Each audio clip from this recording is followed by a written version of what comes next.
मुंबई के कुर्ला में मास group of building में रहने वाला एक 2.5 साल के बच्चे की 15वीं मंजिल से गिरकर मौत हो गई, जिससे गुस्साए बिल्डिंग के लोग बिल्डर पर कार्रवाई की मांग लेकर बच्चे के शव के साथ नेहरू नगर पुलिस स्टेशन के बाहर पहुंच गए। जब पुलिस ने जांच कर उचित कार्रवाई का आश्वासन दिया, तब ये लोग वहां से हटे। लोगों का आरोप है कि बिल्डिंग में बेसिक कमोडिटी न होने की वजह से इस तरह की घटना आए दिन घटती रहती है और यह चौथी घटना है। इस घटना के बाद प्रसिद्ध दलित नेता आनंद राज आंबेडकर ने भी यहां पहुंचकर स्थिति का जायजा लिया। वहां पर बिल्डर ने जो चीजें सेफ्टी वॉल्स या सेफ्टी जो मेजर्स वो फॉलो करने चाहिए थे, वो फॉलो नहीं करने के कारण एक बच्चा 2 साल का वहां पर 13 फ्लोर से गिर गया, 15 फ्लोर से गिर गया और उसकी जान गई।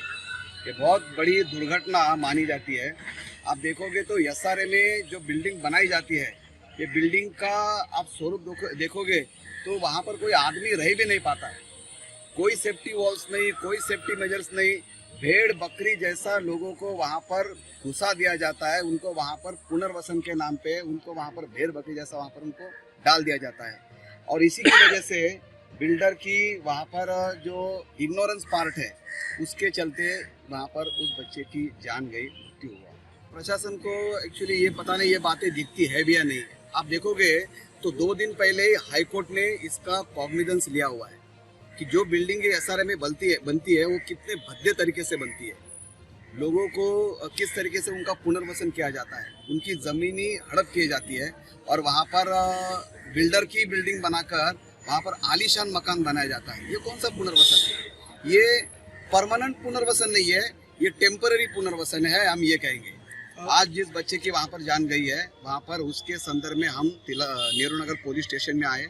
पुलिस स्टेशन में हम लोग ने जो पुलिस ऑफिसर है उनका सहयोग मिला। उनको हम लोग ने ये कहा कि उस बिल्डर पर 304 पार्ट 2 ये सेक्शन वहाँ पर लगाया जाए।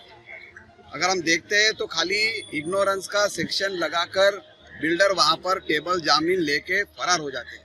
लेकिन अगर इनको एक सबक सिखाना है, इनको हमारी जान से खिलवाड़ अगर नहीं करने देना है, तो उसके ऊपर एक स्ट्रिक्ट एक्शन, एक मजबूत एक्शन लेना बहुत ज़रूरी है। इसलिए इन सभी भाइयों के साथ हम यहाँ पर आए और पुलिस को हम लोग ने स्टेटमेंट दी है। जल्द से जल्द पुलिस इस पर एफआईआर फाइल करेगी। मेरा नाम शमसुद्दीन कुरैशी है, मैं वसाला सोसाइटी का सेक्रेटरी हूँ। ये इंडियन सोसाइटी के उपाध्यक्ष हैं, ये हमारे कोहिनूर सोसाइटी के चेयरमैन हैं, ये हमारे इंडियन सोसाइटी के चेयरमैन हैं। मेरा नाम आसिक अशरफ खान है, मेरा बेटा ईजान खान है। जिसका इंसिडेंट हुआ है वो मेरा बेटा है। वो शाम को 7:30 बजे करीब मेरे को फोन आया था, मैं बाहर था, तो मुझे फोन आया कि ऐसा ऐसा बच्चे ने आवाज चिल्लाया और कोई लेके चला गया, ऐसा कुछ मतलब बोले। हाँ, ऐसा लगा कि कोई ले गया या किधर घूम गया। तो हम लोग आए, ढूंढे, नहीं मिला बच्चा। कम से कम 1.5 घंटे के बाद हम लोग पूरा बिल्डिंग छान मारे, पूरा बिल्डिंग में नहीं था, कहीं पे भी नहीं मिला। तो फिर हम लोग लास्ट में दूसरे माले पे ये अपना इसके ऑफिस में गए, क्या नाम है, भरत इनके इंडियन सोसाइटी के ऑफिस में गए। तो हम लोग वहाँ पे सीसीटीवी चेक करने गए थे। तो सीसीटीवी चेक करने के चक्कर में हम लोग वहीं पे खड़े थे, तो दीवार से हम लोग डक देखा, एक दूसरे माले से हम लोग को डक दिखा। तो उसमें हम लोग ने देखा, हम लोग बोले बहुत गंदा पड़ा है, उसमें देखे नहीं हम लोग ने, बाकी सब डक देख लिए थे। तो हम लोग लाइट जला के देख रहे तो कुछ दिख रहा नहीं। फिर थोड़ी देर से गौर से देखे ना हम लोग ने, तो थोड़ा पैर जैसा दिखा हम लोग को। तो हम लोग वहाँ का रास्ता पूछ रहे थे, वहाँ का रास्ता किसी को नहीं मालूम, ना सोसाइटी वालों को ना बिल्डिंग वालों को, किसी को भी नहीं मालूम है। तो हम लोग को थोड़ा डाउट हुआ। मैं बोला भाई, मेरे भाई भी थे साथ में, दोस्त भी थे, समझो 7-8 लोग थे हम लोग। तो एक मेरा भाई था, वो बोला भाई यहीं से उतर जाता हूँ। मैं बोला नहीं, यहाँ से मत उतरो भाई, तुमको भी कुछ हो जाएगा, तकलीफ हो जाएगी फिर।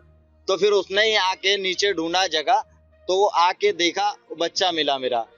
15 माले से सीधा नीचे मिला। ये कैसे हुआ? अब इसमें बिल्डिंग की भी गलती है, बिल्डर की भी गलती है और सोसाइटी की भी गलती है। अब वो किसकी गलती है वो मुझे पता करके चाहिए। सरकार से यही मांगे कि इसका इन्वेस्टिगेशन करें, इसका पता लगाएं, ये कैसे हुआ, किसने किया, कैसे हुआ, जो भी है प्लीज वो करे।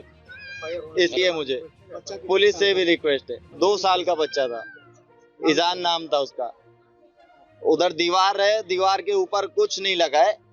2 फीट की दीवार है, 2-2.5 फीट की, उसके ऊपर कुछ नहीं लगा है। वहां से हम लोगों ने देखा था बच्चे को। है कि सोसाइटी है कि डेवलपर है, उसका ऊपर पता लगाइए।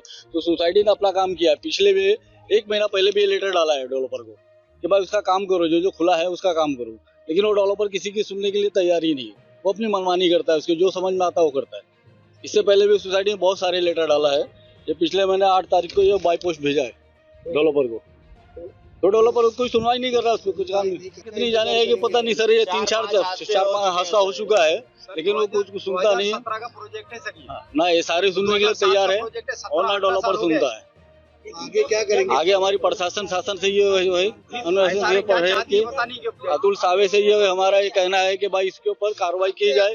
स्थानीय के आमदार ने कुछ ना फोन किया ना आया ना कुछ नहीं। वो तो स्थानीय के आमदार तो ऐसा लगता है कि उनके घर का है, डेवलपर के घर का ही लगता है मुझे। कोई भी नहीं आया। बच्चे के साथ हुआ है, किसी और के बच्चे के साथ नहीं हो, बस इसलिए आवाज उठा रहे हैं हम लोग। मेहरबानी करके इसका इन्वेस्टिगेशन करें। बहुत पब्लिक आज हमारा बच्चा गया है, कल किसी और का नहीं जाना चाहिए। हम ये चाहते हैं कि किसी का ना जाए। मंगेश कुणालकर कोई आनंद राज अम्बेडकर साहब आए थे। हाँ, और उनको फोन गया तो वो आए मेरे बच्चे के देखने के लिए। जैसा भी उनका हुआ वो मेरे तक आए, मेरा दुख उन्होंने स्वीकार किया। ये बिल्डर की लापरवाही है। आज मेरा बच्चा गया है, 1 साल में 3 कांड हो गए। 1 साल में 3 कांड हो गए। आज तो मेरा बच्चा गया है, फिर भी किसी का भी जाएगा। मगर बिल्डर की लापरवाही है। और सोसाइटी 1000 रुपया महीना लेती है, और वो भी कुछ नहीं देखती है। सब परेशान है, पूरा एकदम बेकार हो गया है। बच्चे की उम्र थी 2.5 साल, 2.5 से 2 साल की उम्र थी बच्चे की। बच्चे का बाप निकल के आया था घर में से, तो वो बच्चे के पीछे भागा, बाप के पीछे भागा बच्चा। मुझे इंसाफ मिलना चाहिए। मेरा बच्चा खेल रहा था, तो खेलते खेलते 10 मिनट में वो मेरा लड़का नीचे उतर गया था। फिर 10 मिनट के बाद में मेरी औरत ने फोन करके लड़के को बुलाए। फिर सब लोग देखे। फिर आधा पौना घंटा तक बच्चे को पूरा बिल्डिंग में सब देखे। मस्जिद में ऐलान कराए, वहीं पर बच्चा नहीं दिखा। ऐलान कराने के 10 से 15 मिनट बाद बच्चा वो नीचे उसमें मिला, बेसमेंट। मेरा नाम अशरफ जुम्मन खान। तो आपका क्या लगता है? नातू, मेरी वाइफ नमाज पढ़ रही थी, बच्चा वहीं पर खेल रहा था। फिर बाद में बच्चा बाहर निकल गया। बच्चा बाहर निकला, 5 मिनट के बाद में मेरी औरत ने सलाम फेरा, फिर ढूंढने आई। फिर गई अपनी लड़की के घर पे कि बेटा ईजान आया क्या? तो बोली नहीं अम्मी। तो बोले अरे सोई, सब लोग घबरा गए। फिर एक दूसरे को फोन करने लगे, फिर लड़के को बुला लिए, फिर सब लोग देखे। तो बस हम न्याय चाहते हैं। हमारे एक साल में 2-3 इसमें कांड हो गए ये बिल्डिंग में। बिल्डर की लापरवाही है, और ये अपना मेंटेनेंस भी लेते हैं 1000 रुपये महीना।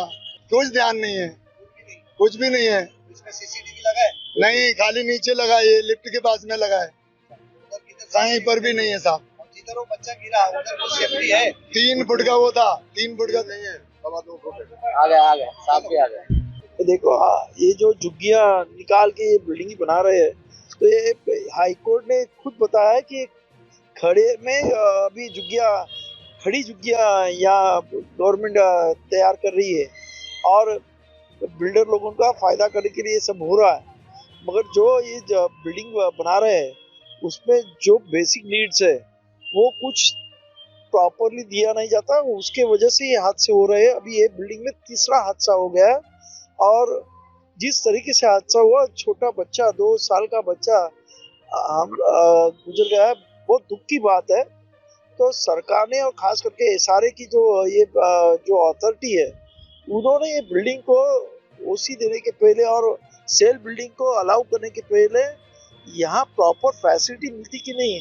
क्योंकि ये आजकल तो SRA की इतनी बिल्डिंग मैंने देखी है कि 10 साल में वो बिल्डिंग इतनी पुरानी हो जाती है कि उसको वापस रिपेयर करने के लिए वहाँ रहने वालों को पैसा खर्चा करना पड़ रहा है।